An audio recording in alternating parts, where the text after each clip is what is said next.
Начнем. Представься, фамилия, имя, отчество, год рождения, где родился, такое. Только чуть погромче. Игоревич, 27 февраля 86 года рождения, родился в поселке Свет, Якутская ССР. Якутская что? АССР. Это что? Ну, еще тогда, в 86 году, она считалась как автономная советская. Ты типа при совке родился, я понял. Все. Когда тебя мобилизовали? Мобилизовали осенью 22 года, в октябре. О, ничего себе. Ты сам пошел или как? Нет, пришла повестка, мобилизовали. И ты рванул, типа? Ну, посадишь, если не пойдешь. Закон такой был, если не пойдешь, посадят. Кто-то убежал, но я не мог бежать, потому что у меня мать и маленький ребенок на мне, 11 лет. А жена? Нет. Понял. Короче. И что ты 2 года делал? Ну, первые, наверное, 1,5 года мы вообще стояли в Ивано-Франко. Просто стояли. Ну, грубо говоря, если не брать вот эти перемещения маленькие, в основную часть мы стояли под Пологом в Ивано-Франко, просто в лесополке. Вели наблюдение, как говорится, за противником. Ближайший противник от нас, если брать, находился где-то 3200, это самая дальняя удаленная лесополка. Самая ближняя, наверное, в видимости противника где-то 2 километра, не ближе. И 1,5 года вот это просто сидели? Просто сидели в лесополке, просто приезжало начальство, окапывайтесь, мы копали блиндажи, копали, просто бесконечное копание было. Чтобы у нас так начальство приезжало, да, в украинскую армию? И всем давал. А вы копали, когда они вам давали? Да мы просто так копали. Да? Просто копали и копали. Тут делать все равно там было как бы нечего. Вели наблюдение уже. В основном на нас воздействие противник вел. Летали коптеры, сбрасывали. Ну, поначалу вообще практически не было такого. Потом вот уже как бы активнее FVP использовали. А так только слушали, как мимо нас в одну сторону летает FVP, туда к нам в тыл, и наши FVP туда, и все. А мы посередине просто сидели, ничем не занимались. И вот для меня война началась, наверное, вот начиная с 5 ноября этого года, когда меня перевели во 2-й батальон, 4-ю роту. Че тебя перевели? Ну, получается, как бы, большие потери наши понесли, и на пополнение нас отправили. А какое подразделение? До этого я был в 3-м батальоне, отдельный разведвзвод. Чего? 3-й батальон. Ну, бригада. Бригады, 69-й бригады. Это обычная типа сухопутная или что это? Да, обычная бригада прикрытия. Она единственная в своем роде во всей России. 69-й ОБРП. В Еврейской автономной области базируется. И перевели нас, получается, во 2-й батальон, в 4-ю пулеметную роту. И что началось 5-го? И вот началось там хождение вот это по лесополкам, закрепы, прыгание с одного места на другое. И 5 ноября, 5 декабря с утра пошли закрепляться на лесополку. Ну, докрепляться, там уже позиции доделывать свои на назначенной лесополке. Вы не штурмовали, постоянно просто ходили? Просто на закрепы доходили. Вот, и получается 5 числа мы копались, с утра нас Мавик, этот наблюдатель украинский, снимает, палит, наносит по нам удар минометами, начал шмалять, там по нам вообще налетело, мы откатываемся назад. И встречаю группу людей из нашего роты, которые мне говорят, что я сейчас в данный момент, прямо сейчас, в течение получаса собираюсь и вхожу в состав группы, которая пойдет закрепляться на Раздольное. Я вот спрашиваю, почему так, как так, и почему старшей группы вообще назначен рядовой, потому что я как бы сержант, командир отделения, а назначили вообще человека Забыл кое-что. старшим. Ну, в итоге нам сказали, что будет 4 группы, по 4 человека заходить на Раздольное. Через ту лесополку с той стороны, как раз где только что отработал миномет. Как вы понимаете, что это просто нереально зайти на лесополку откуда только что люди прибежали. И прошло 15 минут. Я говорю, там все жужжит, там невозможно будет зайти. Ну, после долгих споров решили просто вот на дурака вот так прям с этой точки, где мы были, с лесополки, прям вот так через поле ломануться просто. Ну, повезет, так повезет. Мы прошли в Раздольное. Вот человек, который нас вел, у него было в телефоне выбиты точки, куда надо было идти. Как бы куда говорил он, туда мы идем, следуем за ним. Идти было тяжело, тяжко, бронежилет, вот это все, БК. И заходили так в дома, в переулочках покурить, там отдохнуть. В один из одних уже мы оставалось там, как он сказал, 200 метров нам подойти к дому, там, к точке. Давай, говорит, зайдем во двор, там перекурим. Заходим во двор, и тут начинается просто месиво, бой. Попали, получается, в засаду. Красиво сделано, конечно, засаду. Потому что один пулемет отрезал вообще все пути отступления. Да. Вот так, если видите, да? А тут дом стоит с пулеметчиком. Вот тут мы во двор зашли. Вот. В этом доме находятся солдаты ВСУ. Здесь, получается, пулеметчик ВСУ. А вот здесь, на вот этом простреленной площадочке. Вот начинается обстрел. Первая пуля попадает мне в каску. Не знаю, как не убила. Я думал, меня убило. Потому что в глазах все померкло. Вот так вот. С левой стороны залетает пуля. Удар как будто кувалдой. В глазах темнеет. Я падаю, оружие роняю. Пытаюсь понять, что происходит. Вижу, как бьется кровь. Двое товарищей пытаются меня поднять, спрашивают о моем состоянии, ничего ответить не могу. Их продолжают поливать. Один тоже получает ранение тяжелое. Отползает в гараж. Я начинаю ползти, наоборот, ближе к дому, чтобы как бы закрыться от прострела. Подползаю к ступенькам к порога дома. Ложусь за ним. Один мой товарищ не успевает, он пытается стоять за углом дома и как бы и за угол не может вылезти, потому что его с окна тут же с автоматов расстреливают, и в другую сторону не может, потому что там его пулеметчик кроет. В итоге товарищ очень много ранений получил, упал, еле как отлез в сторону гаража. Старший группы ушел в летнюю кухню, а я остался лежать прямо перед домом. И все ожидал, что сейчас либо с окна граната выпадет, что в итоге и произошло, граната выпала потом. Либо сейчас прям с двери, потому что я смотрел, прям лежал, прям в дверь смотрел. Просто сейчас с двери высунется ствол и прострелит мне голову. Попытался встать, получил на вылет сюда сразу плечо ранение, обратно лег. Тут же упала граната в ноги. Повезло, она чуть-чуть за угол дома закатилась. Взорвалась. Я плюнул на все, думаю, ну, уже, наверное, конец мне.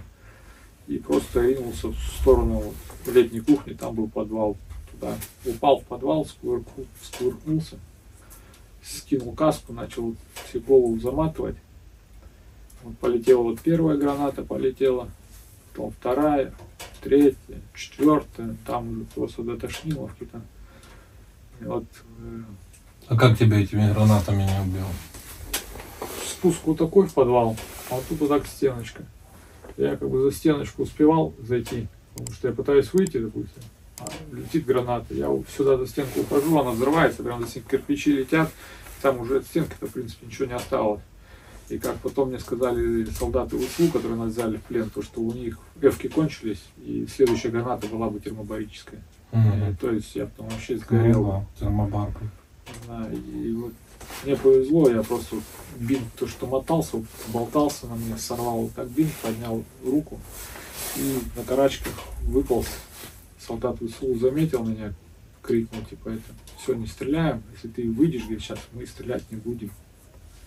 Друзі, поки всі там розмовляють за якийсь там мирний договорняк, війна в Україні нікуди не зникає. І тому потрібно бути до неї готовими, як наші друзі з Укрармор, у яких є екіп на будь-який сценарій. Потрібні бронеплити, в них є з 3 по 6 клас, які допоможуть вам в легкому рейді, а також проти бронебійних на СПшці. Плитоноски з якісної кордури, які не будуть натирати вам плечі або ламати спину. Бал-пакети, які перші в Україні почали робити з запаюванням по бокам. Так само, як наші друзі-американці. А під таку погоду в них є купа професійного одягу. Термухи, куртки, фліски, щоб і броник не тер, і гріло, і вологу виводило. Тому звертайтеся до наших побратимів з Укрармор. За спеціальним промокодом для вас буде знижечка, безкоштовна доставка. Посилання на них буде в описі під цим відео, тому підтримуйте український бізнес. Давайте разом здобувати перемогу. Слава Україні! Я вышел, разделся, все. Зашел в дом, потом бойка кончилась у моего товарища, он тоже, сдался, потому что не видел уже смысла сопротивления. Ну, спасибо вот солдатам ВСУ, кстати, поделились даже лекарствами, обезболивающими, дали обезбола. Пил пак? Нет, нефопам. Ну, таблетки дали. Укол. Ага. Уколы поставили. Пластырь дали, перевязаться помогли. Разрешили его товарищу меня раздеть, оказать первую помощь. Ну, в принципе, относились так хорошо, нормально. Как, если брать, как врагу могли бы просто пострелить. Да ты почему так, как ты думаешь? Потому что есть люди, нормальные люди, понимаешь, что если человек сдался, уже какой смысл его убивать? Ну ты в подвале сидишь, там же почти у всех такие же истории. В большинстве своем. Что покормили, помощь оказали. Ну, нам просто другой рассказ, то, что если сдашься плен, тебе не жить-то. Тебя убили, да? Живой. Спасибо, что живой. Ну, типа, как-то, ну, причина, почему пришел их убивать, а они... Ну, видимо, пропаганда, наверное, действует, и все равно рассказывает специально что-то для какого-то, наверное, ужесточения в сердцах людей, чтобы ты вот Ну, ты жёлчь, вообще верил? паник. Ну, тебе что рассказывают? Как можно, с одной стороны, верить в то, что ты не видишь, то, что тебе кто-то рассказывает? Не, ну тебе что там говорили? Мне говорили то, что если сдашься в плен, тебе там все поотрезает и все, хана тебе будет. Ну, на моем опыте я живой остался. И никто не издевался. Наоборот, еще помогли, помощь оказали. Чаем напоили, потом сигарет давали. То есть, Массаж только не сделали. да, в больницу привезли. Затампонировали плечо, перемотали голову. То есть, я думаю, если бы хотели убить, можно было просто как собаку уже пристрелить сразу. Но они там имели полное право. Ну да, конечно. Да. Отнеслись по-другому. М. Ну, скажи, как-то, блин, не вяжется. Ну, да, не то, что слово даже не вяжется. То, что он рассказывает, и то, что есть на самом деле, это, наверное, небо и земля. Так вам же наоборот специально говорят, чтобы вы шли, умирали, себя подрывали. Либо с собой кого-то подрывали. Ну, есть такое. Да. У нас даже, если не ошибаюсь, есть какой-то приказ за сдачу в плен, нельзя как бы сдаваться в плен. Там вас такие своих обнуляют. У нас, например, говорили, вообще надо вот с левой стороны в бронежилете для сердца гранату держать, можно чеку дернуть. Но не все это так просто, когда оказываешься в такой ситуации, чтобы даже дернуть чеку там, потому что иногда ты даже уже не соображаешь, что у тебя где есть, какие гранаты и что вообще осталось. Например, как в моей ситуации, я говорю, это как кувалдой по голове, ты уже вообще ничего не соображаешь. А после 4 гранат в подвал, там уже вообще... Накидали тебе нормально. Ну, тебе повезло, конечно. Пацаны ваши тоже говорят, мы думали, мы тебя, говорит, все убили. Потом, говорит, слышим, нет, кто-то все-таки, ты что там шевелится. Говорит, смотрим, вылазишь. Говорит, ты, говорит, что, неубиваемый, что ли? Сначала он, говорит, в голову, потом, говорит, тебя еще гранатами закидали, а ты живой. Да-да, блядь, это как кошка 9 жизней, блядь. Я когда еще только вставал после первого голову полетела, смотрю, у меня вот так пули под ногами пролетает. Я думаю, вот сейчас. Нет, пополз. Ну, наверное, не мой день тогда был, умереть еще. Ну, может, да. А остальным повезло меньше? А остальным повезло меньше. А сколько вас заходило? Получается, моя группа, в которой я состоял, была 4 человека, из них 2 200-х. Выжил только старший группы, и я. Старший в плен попал, да? Старший в плен попал, да. Мгм. Следом заходили еще 3 группы, получается. когда мы уже туда, к точке вот этой подходили, я слышал, что сзади шел бой тоже, походу, они тоже в бой попали в плен, наверное, или вообще их убили. Потому что с действительностью та информация, что там никого нету, и зайдите, просто закрепитесь, не имела вообще под собой ничего, ровным счетом ничего, в общем. Не может такого быть. Идите, закрепитесь и все, и ждите. А заходишь, а там тебя уже самого ждут закрепить. Ну, так понятно. А как еще? Ну, так вам же просто не говорят, чтобы вы не боялись. Вам же говорят, что там никого нет. Ну, естественно, если скажут, наверное, что там кто-то есть, мы же не штурмовики, штурмовать какую-то деревню. Нас этому вообще никто не учил. Не, вы просто берете количеством, блин. Вот так, когда ты не стрелял, типа, а другие стреляют. Засыпать количеством тоже не вариант, я думаю.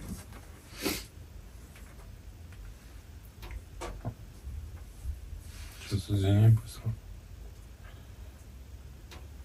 Ну так вы так же и делаете.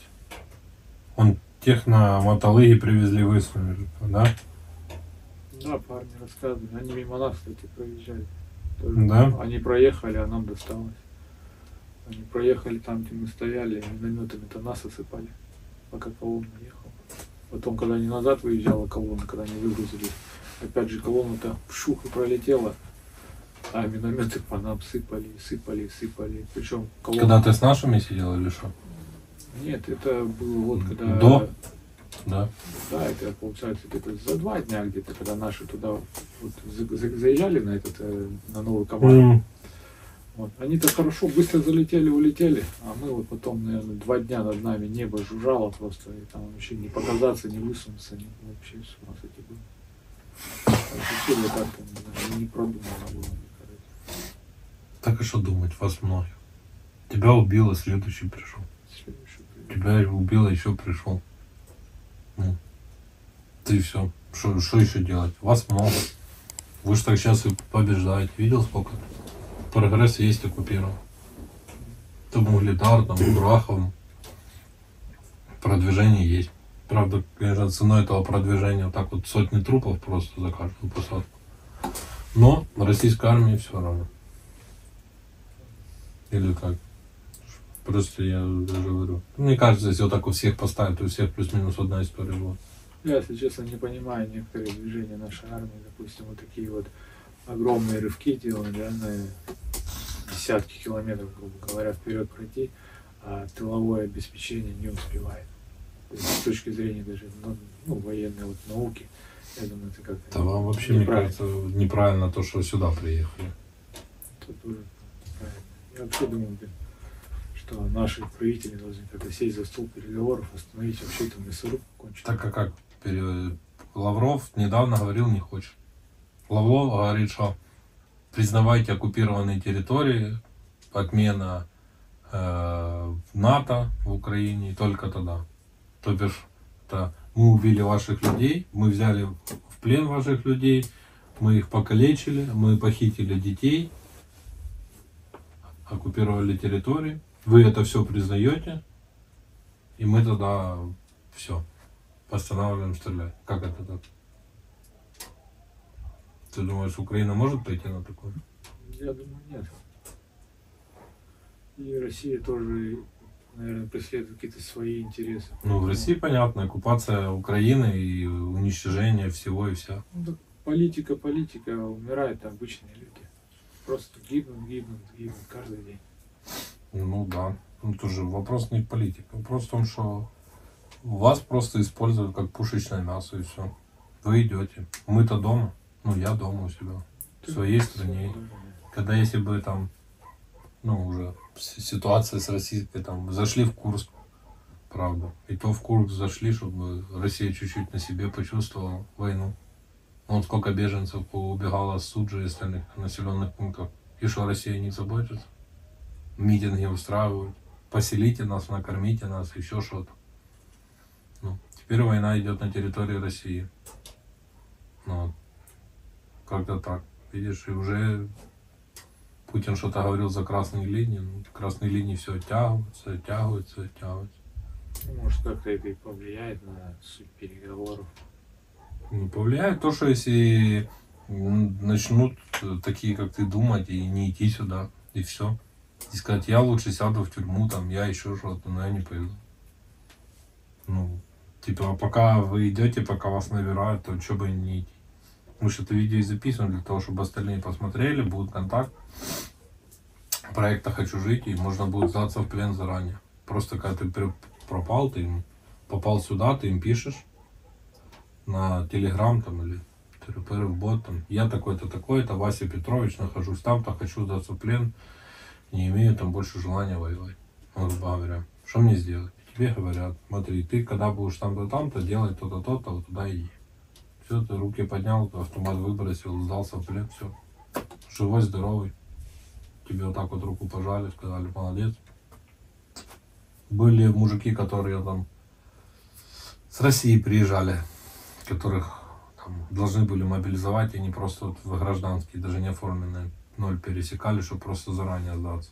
Понял? Им повестку присылал, они ехали в Украину, в Донецк, из Донецка шли пешком там или доезжали до нуля как-то, а потом сдавались в плен, чтобы просто не идти убивать.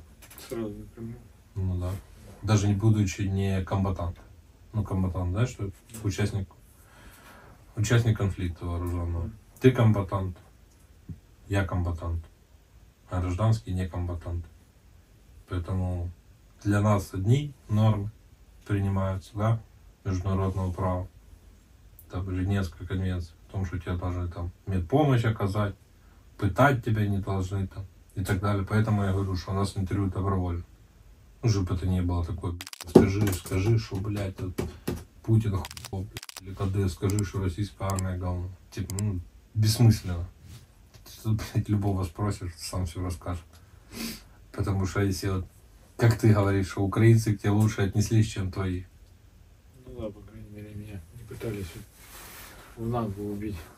Не, ну так они тебя и не пытались убить. Они защищали Я говорю, дом. Если бы ты не пошел, да, тебя вот. вообще никто не трогал. Правильно? Просто когда ты уже сложил оружие и сдался, они выполнили нормы международного права, как положено. Если ты говоришь, тебе там помощь наказали, понятно, что там все не залечат, но если в больницу тебя и возили, ну, короче, все, что надо, сделали.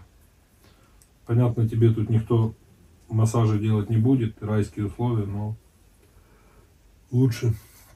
Что тебе еще рассказывали там за эти 1,5-2 года, что там в Украине там власть преступная, что-то еще такое интересное? Ну, это как по всем новостям показывают. Ну, ты читал власть новости? преступная, то, что Зеленский нелегитимный президент. Типа, побеждаем, продвигаемся, что у нас все хорошо в армии, поддержка большая, народная в войне. Где, Россия? Да. Ну, сидит поддержка. Консолидация общества у нас. Все консолидированы. Ну, хоронят вместе, потому что 7 селом выходят одного. Да, в этом консолидация. Есть, да, чуть-чуть чувствуется, блядь. Ну, Консолидация, наверное, только тех людей, чьих семей это коснулось. У кого мобилизовали, у кого погибли люди. к сожалению, семьям хуй. Потом знаешь, что семьи делают? Пишет, а помогите, мне пишут, а помогите найти мне моего мужа, блядь, пропал без вести, а помогите мне найти тело, блядь, а помогите в плену, но. Ну, то я говорю, зачем мне это делать? Во-первых, есть там тоже другой проект «Хочу жить», хочу найти, точнее, где это можно обратиться, да, это первый. Второй момент, ну, блядь, я всем задаю, а вы у Путина не хотите спросить, зачем вы сюда поехали? То у них вопросы, у них даже, у некоторых не то, что вопросы, а претензии даже к Украине. Типа, какого вы не помогаете мне найти моего мужа, который пришел вас убивать? Да вы вот такие скоты, блядь, не тут там, не идете в посадку его забирать. Ты думаешь, реально пособирать вас там по посадкам? Ты же там, я думаю, видел по посадкам лежали, а? Шоу, как Украина их заберет? Много там. Ну, есть вообще вариант, что мы их... Никак, правильно? Это только Россия может, правильно? Тем более сейчас фронт двигается, типа, да. Ну, вот, знаете, консолидация. А ты что, в интернете вообще не сидел? Чьи телефона не было? Интернет такая вещь, она сложная здесь. Где имя? В армии? Ну, вот именно здесь, на территории Сумавли проходит. Не всегда доступен. То есть иногда есть, иногда нет. И чтобы Ну, ты его новости читал? вкратце, в основном интернет использовал для связи. Если вот есть связь, связаться с родственниками, передать привет, узнать, как у них дела и все. А до войны ты, кстати, работал кем-то? Да, бульдозеристом работал. Ну, нормальная работа. Хорошая работа. Должен платить вроде нормально, нет? Хорошо платит. И сколько ты в месяц стоит? От 150 до 200. Ну, так, блин. Почти как в армии, только не надо Не надо никого с убивать. пулемета в голову Не получить. надо, бегать тут под пулями. Да. Нормальная работа. Ну и на момент мобилизации ты же работал, да? Ну, можно сказать, да, работал. Начальников работал. Ну, нормально тоже получил начальник. Ну все равно, короче, ну дома ж не сидел без работы. Нет, нормально все. Ну. То бишь для тебя деньги как бы 200 Деньги тысяч на не было. На тот момент, как бы, Заоблачной суммы не было, да? Да, плюс-минус все окей было. Что вам говорили? Ну ты вообще, вот тебе рассказывали за нелегитимно. Ну понятно, это там сложно тебе понять. Но за остальное вообще ты верил в это или не верил?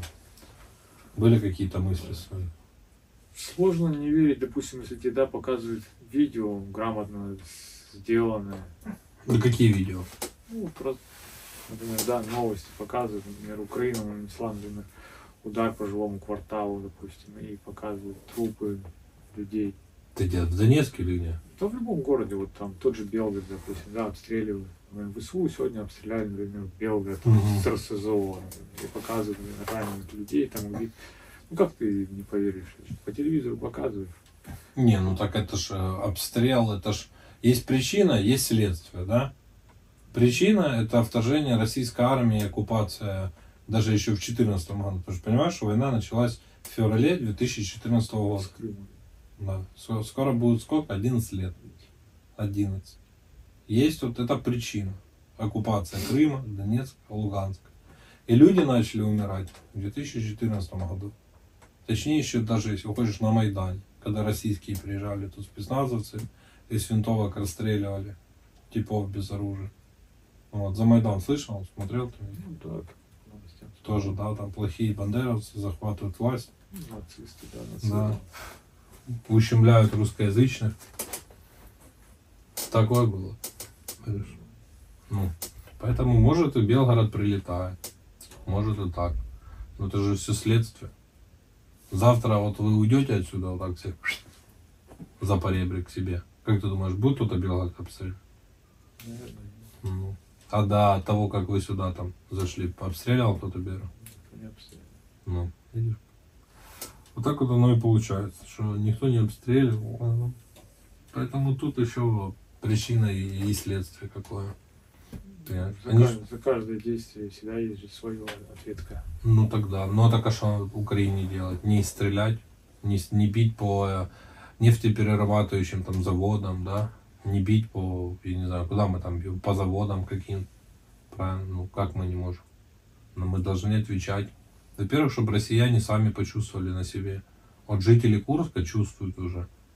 И города, и области, что такое война, что такое разрушенные дома. Ты знаешь, что Россия сейчас больше всего кабов скидывает в Курскую область? По своим же населенным пунктам. И еще выставляют в интернет и хвалятся, блядь.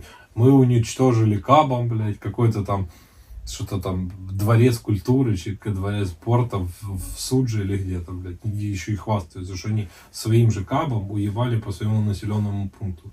Кстати, где гражданские до сих пор живут. Вот, потому что Россия не хочет там коридор какой-то сообразить даже для них. Понял? Такая, как ударами, например, да, по тому же Белгороду, по, ну, например, по мирным жителям, как Украина хочет, ну, да, чтобы, да, ну, почувствовал русский народ эту боль такую же.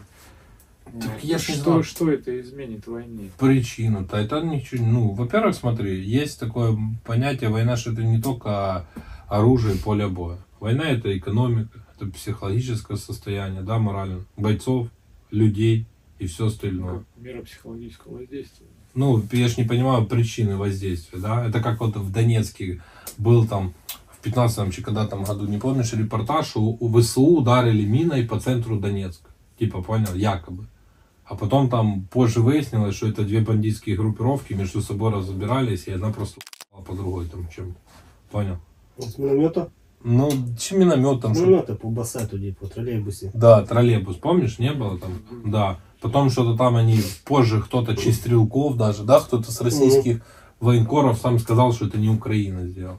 Сами признались. Ну, как бы, а вешали на Украину. Аллея памяти, блядь, да, в Донецке. Дети умерло, блядь. Вот эту там вешали, блядь. Они же не говорят, мы вторглись в Украину, убили кучу людей, гражданских, всех поубивали, детей тоже, и всех, а теперь оно прилетает и в нашу сторону, ну, типа, понимаешь? Так как я на тебя нападу с оружием, да, и у тебя дома будет оружие. Ты начнешь стрелять, и я начну стрелять. И кто-то убьет кого-то другого, правильно? Будет же виноват не тот, кто защищался. Да. Почему туда летит? И почему? Ну, бля, я ж не понял, тут каждый отдельный случай надо разбирать. Там, может, где-то ПВО что-то сбило, да, упало. Он есть фотография, шахет въебал в здание в Белгороде, видел? Развернулся. У тебя Wi-Fi есть? Да. Найди быстро в гугле.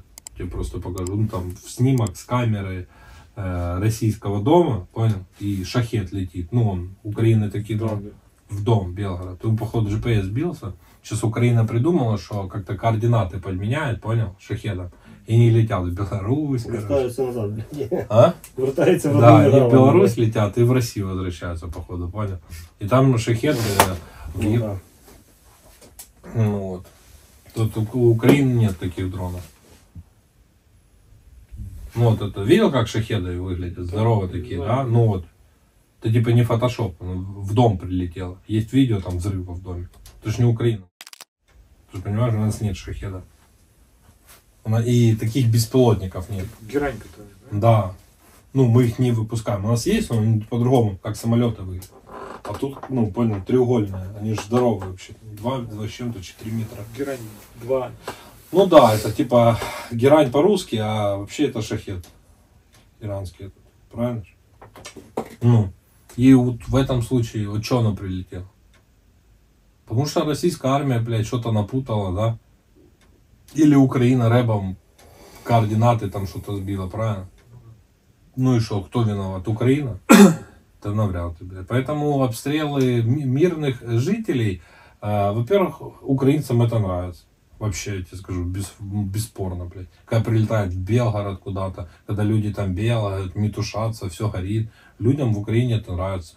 Особенно там харьковчанам, ты не поверишь, как нравится. Потому что когда на Харьков за день скидывают под десяток авиабомб, блядь, и дома целые слаживаются, ну, там, вместе с людьми, с детьми, блядь, то когда потом в Белгород прилетает хотя бы одна ракета, все такие, как охуенно. И можно еще, блядь. Люди донатить согласны, просто чтобы вот так в Белгород прилетал. Потому что, когда по Харькову летит, в Белгороде как? И в Судже было в 22 году, что мы поддерживаем российскую армию, донатим, пробеги. А потом сейчас в Суджу пришла война, да? И когда-то мамы российских срочников, мы за Россию, российская армия, мой сынок служит. А сейчас российские срочники что, блядь? Сколько их погибло и сколько в плену? В Курске попало. И мамаши российские, ай, блядь, конечно. И жители Суджи уже не сильно рады войне, потому что домов нету, и России не нужны. Понимаешь? Ну, такая вот происходит. Тут же причина. Российская армия с территории Украины, мне кажется, ничего никуда не полетит. Может, туда били по энергетике какой-то, да, попали в дом. Может же быть такое. Там может. Может, там какой-то есть завод по производству там чего-то там, да. Вот, мы в больнице, например, не бьем. Вот найди хоть одно видео, где Украина, там госпиталь, где военные лежат.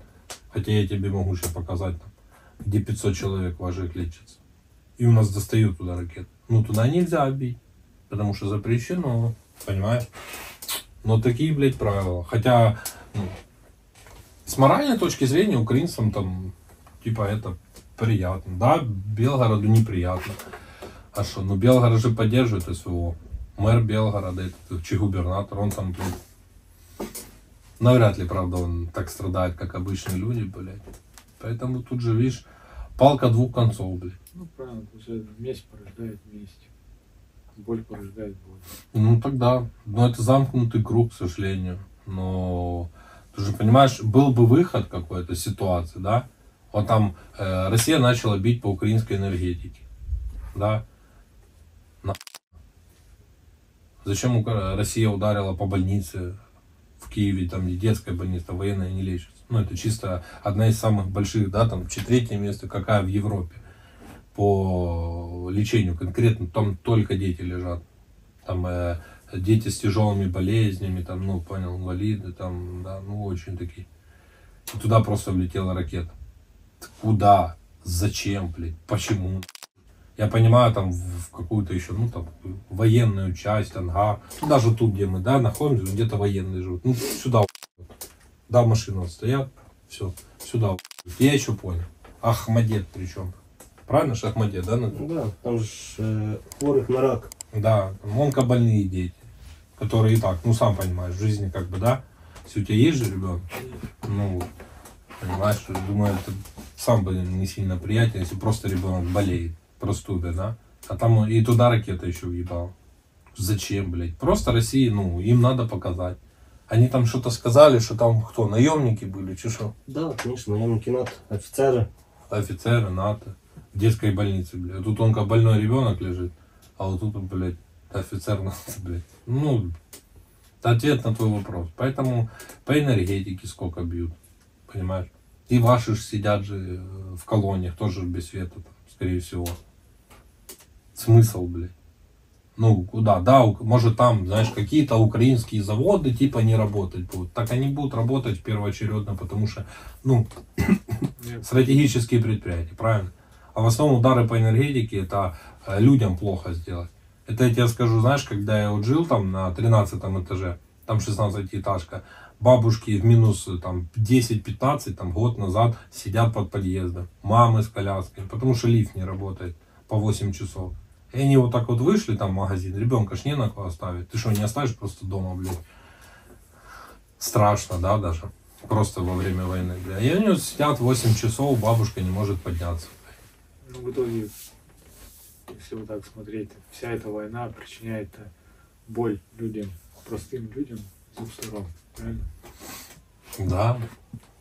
И причина это вы все вместе. И те, кто на гражданке, и Путин. Голосовал за Путина? Нет. Что-то еще никто не сказал, что голосовал. Я на выборы просто вообще не хожу. Ну, вы ж типа сюда идете, понимаешь, вопрос в том, что... А сейчас вот если бы у Украины было столько средств, я бы не против, чтобы мы там уничтожили энергосистему вокруг Москвы, например. Если бы сборы, я бы задонатил. Понимаешь, были бы у меня там варианты, там 100 тысяч долларов, вот так вот, я бы с удовольствием бы лишнее отдал, чтобы просто уничтожили всю энергосистему Москвы, чтобы вся Москва без света посидела. 5-8 часов. Я думаю, верю, они дольше восстанавливать будут. По Днепрогэс. Да, Днепрогэс уебал. Уже забываю название. Зачем, блядь? Просто, ну, плотину он взорвали, Каховскую, да? Видел? Сколько людей, сколько ваших там погибло, представляешь? Утонули. Они же подорвали, ваших не вывели. Они сидели там, СПшки были, понял? Ну, уровень воды выше, а СПшки ниже. И когда подорвали, вода ж огромной силой полилась. А ваши ж там под землей спали, ели, ночевали. И ваших вот так вот все смыло. Вместе с вашими тоже. Там, и ранеными, и... Никто же вам этого не скажет, что мы подорвали. Не, они, конечно, сказали, Украина, блядь, подорвала. Ну, да. Сказали. Ну да. Мы подорвали, чтобы шо. Боялись наступления. Только чтобы отрезать. Такие. Сколько? 40. Ну да. Ну и получается, видишь, у вас по телевизору ж просто все говорят наоборот, правильно? Конечно. Ну. Я же это к тому, что мы что, разжевываем с Белграда. Прилетает. В Донецке тоже жаловались, прилетает. Ну хотя ты знаешь, что украинская армия стояла в Марьинке 2014 года. Марьинка это пригород Донецка. Слышал. Знаешь? То бишь, если бы хотели, ну, с Марьинки в Донецк, начиная от 120-й мины и все, что дальше, ну, ты понял, пушки, саушки, грады, точки У, тогда там хаймарсов не было, да, все долетало. Все, мы могли Донецк просто Так близко, да. с землей сравнять. Я не знаю, ты тут видел населенные пункты после боевых действий, что там? Марьинку не видел, нет? Там пустота вот так. Хотя это был здоровый населенный пункт, там, типа, все было. Мы могли, ну, наверное, что до 8 лет разбомбить не то, что, да не, а просто с землей его сравнять. И что было, там, что, да нихуя. Потому что, ну, представляешь, логику, блядь. Мы, вот, я служу, мне дают мину, говорят, иди в Донецк. Я говорю, типа, зачем? Ну, не, знаешь, не в какой-то там, не там, блядь, СПшку, да, вашу, там, ну, у вас это как, у нас спостережный, наблюдательный пункт. МП. А? МПшка наблюдательная. Наблюдательный, да, у нас спостережный пункт. А просто там в здании, или как вот в эпицентр. Знаешь, у нас в эпицентре есть большие строительные магазины. Угу. Чтобы что, блядь? Убить пару банок краски? Что? Сейчас еще будет. Они будут работать. Ну, короче. Просто. Ну, давай расскажи, что там еще такое рассказывали. Или, может, тебя что-то еще какие-то вопросы интересные. Что тебя волновало, или ты покоя не давал? Легитимность Зеленского. Жду, наверное, как и все, наверное, вот почему-то говорили, то, что если Трамп придет к власти, то организуются какие-то переговоры, ну, и будут мирные переговоры, и война это закончится. Так Зеленский говорит, я хочу переговоров на условиях Украины. Вывод войск с украинской территории, отдать всех пленных, отдать всех детей, перестать стрелять. Лавров говорит, нет, признавайте оккупированные территории, денег мы вам не выплатим за то, что сделали, людей мы вам не вернем, и мы типа должны как сказать, ну оставляйте тогда, ну, детей, ты же понимаешь, да, там, ну, грубо говоря, там, да, моих детей там нет, но есть другие дети, у которых есть родители. И как будет выглядеть там президент и наша власть и вообще народ, если мы просто откажемся от 1000 детей, которые Россия насильно вывезла в Украину, ой, в Россию. Их же, ты знаешь, в Мариуполе вывозили автобусами, журналисты даже, ты уже в плену вроде был, расследование недавно выложили, что российскими самолетами их вывозили в Россию. Типа, как, вот что нам делать, это объясни. Не самолетами, а спецбортами. Спецбортами, да. Ну, самолет. В России тоже имеют свои какие-то там требования, правильно? И Ну вот я тебе признание территорий Санкции. и там, что там, признание территории и отказ Украины вступать на. То бишь, я говорю, мы должны вот так вот совсем попрощаться с нашими людьми, территориями, погибшими, Разброєння. деньгами, блядь, разоружиться нахуй. понятно, что это не простой и не быстрый процесс, но все равно я считаю, что боевые действия надо хотя бы как минимум притормозить. А мы притормаживали в 2014 году. И чтобы садиться за стол переговоров, уже пусть эти политики разбираются. Садились. В 2014 году подписали Минские соглашения. Потом в 2015-м цари были, подписали. Заморозили конфликт. Перестали стрелять. В 2021 году знаешь, сколько погибших было на Донбассе гражданских? Что-то там 10 человек, 11. Я думаю, у тебя в населенном пункте от пьяного вождения больше умирает. Да? Ну вы же там на СВО не начинаете. Ну, 21 год, там вот ОБСЕ, блядь, данные, гражданские погибло там 10, 11, ну такое, знаешь. Это, ну, это люди. И обидно. Но это несоизмеримо с тем, что происходит сейчас. Думаю, у тебя в группе, блядь, там за 5 минут больше за 200-лось, блядь, чем за год. Это за год целый. Понимаешь? Это 200 тысяч украинская группировка, да, грубо говоря. Это ж не то, что Украина именно убила, это вообще просто погибло. То бишь там, может, мина подорвалась, да, может там сбили что-то, ну, то бишь, блядь, просто в результате боевых действий. Вот. Мы подписывали, соглашались, давайте обсуждать, договариваться. Минские договоренности, блядь, потом этот был еще Нормандский. нормандский, да, формат был. Знаешь, что Россия сделала? Вторглась на территорию Украины, полномасштабная война началась. И теперь они говорят, давайте мы опять садимся за стол переговоров и договариваться. Ты договаривался с человеком? Это как первая, вторая чеченская. Ну, типа, блять, вот, да, он, брат правильно говорит, первая чеченская. Поговорили с Россией, договорились. Что произошло? Вторая, блядь. Грузия. Приднестровье, блядь. Сирия, блядь. Африка. Что еще привести? Какие примеры? Ну, вот ты просто говоришь, что, ну, если есть мысли, как нам договориться, типа, ну, поговори. Просто я тебе вот ситуацию говорю, садились, договаривались. Я был на позиции в 15 году, я пошел служить 19 лет. Мне было 19 лет, только учебу закончил, и я пошел служить. И я был на позициях, и нам говорят, не стрелять. Нам запрещали вот просто с автомата даже стрелять, чтобы ты понимал. Не то, что там мины, и ходят, там не стрелять в их сторону. Только если вот на вас будут бежать, ну понял, конкретно, тогда стрелять. Так нельзя вообще было при пороге Порошенко. Такие были. В 21-му даже розвитка, блядь, заборонено було. Да. Ну, тоже ничего нельзя было делать. И мы, ну, вот, сидели на позиции. А если ты стрельнул, понял, то тебя начальство вот так вот. За то, что ты, типа, в противника стреляешь. Грубо говоря, ты там кофе пьешь, я там тебя стрельнул, и меня будут судить за это.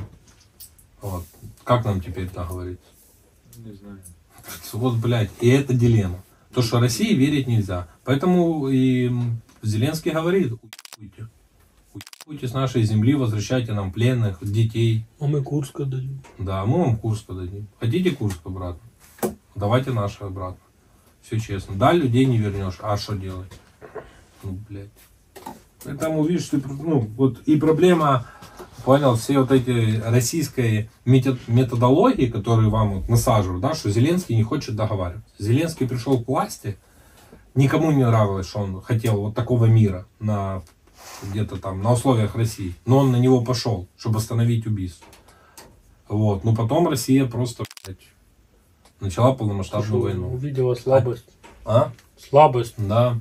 А потом сейчас опять просит Россия, давайте. Ты же понимаешь, что ваша армия это передышка только нужна. Собрать вот этих ваньков, блядь, по посадкам, у кого ноги поотрывало, обратно попришивать, там, блядь, позашивать. И через год, ты же понимаешь, что обратно пойдете. И все. Или ты думаешь, что Путин остановится? Хотелось бы, чтобы вообще война кончилась. Ну, так, бля, видишь, что ты... Я думаю, жители Белгорода после прилетов, они тоже сейчас уже не выходят с флагами России, российской, а уже такие, уже и на митинги ходят, и остановите войну, и нам это уже не сильно надо, и по соцопросам поддержка войны уже тоже у Путина падает, потому что, ну, понял, когда война была на территории Украины, Россия такая, понял, сейчас когда начало прилетать в Ростов, Белгород, Москву, понял, по всем этим населенным пунктам, когда тоже они без света начали сидеть, когда на заправках топлива нету, там в российской армии проблемы с топливом тоже начинаются. И были, не знаю, как сейчас. То уже такие все, блядь, ну, может нам это СВО. Как-то так, да? Что, в принципе, ну что, будем заканчивать, правильно? Или что? Есть что-то еще сказать? Сейчас ничего такого. Домой хочешь? Даст Бог, домой попаду. А если сюда отправят? Не пойду. В тюрьму сядь? Уже найду пути как пути. Ну смотри, мы записали. Второй раз уже потом не получится уже смотреть, если попадешь. Что, если есть жена, что, жены нету, извиняюсь. И ребенок, кто у тебя, мама есть, папа есть? Мама и ребенок. Ну будут искать, ну скажи пару слов, хоть что ты там. Я живой, дай Бог вернусь. Берегите себя. Люблю вас. Что, ты скажи, что просто чуть-чуть травмирован, но жить будет, правильно? То увидят, подумают, Ну, да, живой. ну побитый чуть-чуть, ну а что вы хотели? Мама, если твоя смотреть будет, ей надо идти в военкомат, показывать видео будет и требовать, чтобы тебя включили в списки на обмен и поменяли. Чем она больше будет требовать, как и остальные российские там, эти жены, матеря и все остальные, тем быстрее вас отсюда заберут, тем быстрее вернут наши. А всем остальным попрошу лайк, подписка, колокольчик на YouTube обязательно. Пишите комментарии и делитесь видео, чтобы они сюда не пришли. Русским военным пишите в «Хочу жить», сдавайтесь в плен заранее. Можете взводами, ротами, короче, можете за деньги, вообще без проблем. Заплатим, если будет там количество нормальное. Да? И война быстрее закончится.